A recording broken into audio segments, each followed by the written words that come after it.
ठाण्यामध्ये उपमुख्यमंत्री एकनाथ शिंदे यांच्या घराबाहेर मनसेची बॅनरबाजी पाहायला मिळाली। बिहार भवनाविरोधात मनसेने आक्रमक भूमिका घेत बॅनरबाजी केली आहे। मनसैनिकांनी बॅनरवर व्यंगचित्र रेखाटलेलं आहे आणि त्यामधून त्यांनी निशाणा साधलेला आहे। बिहार भवन झाल्यास महाराष्ट्र पेटून उठणार असा इशारा या मनसैनिकांनी दिलेला आहे। तर याचा आढावा घेतला आमचे प्रतिनिधी शुभम कोळी यांनी। पाहूया।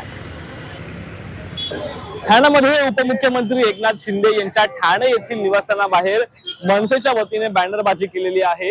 महाराष्ट्रामध्ये मुंबईमध्ये जे काही बिहार भवन उभारण्यामध्ये येत आहे त्यालाच अनुषंगून त्यालाच विरोधामध्ये कुठेतरी ही बॅनरबाजी शिंदेच्या घराबाहेर मनसैनिकांनी केल्याचं आपण पाहत आहोत।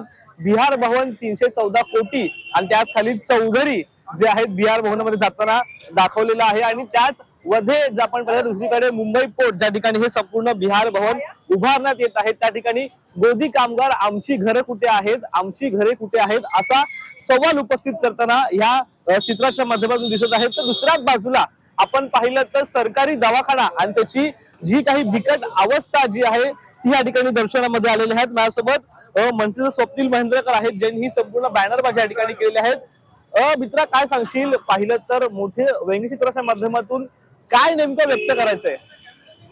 हा भवन नाही, हा संदेश आहे। जर बघाल तर तुम्ही त्या व्यंगचित्राची हेडिंग आहे, म्हणजे आज 314 कोटीचं भवन बांधलेलं आहे।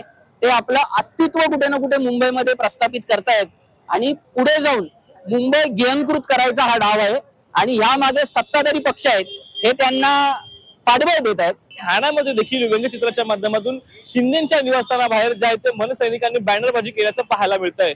शुभम कोळी, झी मीडिया, ठाणे।